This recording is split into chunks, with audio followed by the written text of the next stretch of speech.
भावांनो, या रीलच्या नादात आहे ना, मला नेमकंच आहे ना, म्हणजे माझी बायको मला लय हाणणारच आहे.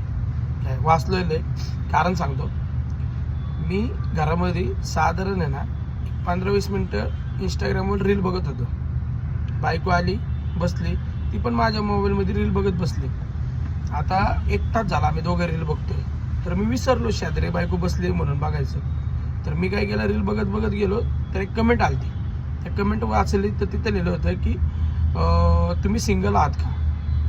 तर मी खाली टाकलं, हो मी सिंगल आहे. नंतर कळलं शेजारी बायको आहे. मग काय, फिटे अंधाराचे जाळे, झाले मोकळे आकाश. अंधेरी आली तेव्हा डोळ्यावर अंधेरी, एवढं म्हणजे अशीच मारली बायकोने डायरेक्ट तोंडावर बुक्की. लय आलं टायटल, लय वाचलोय, पळून आलोय मी.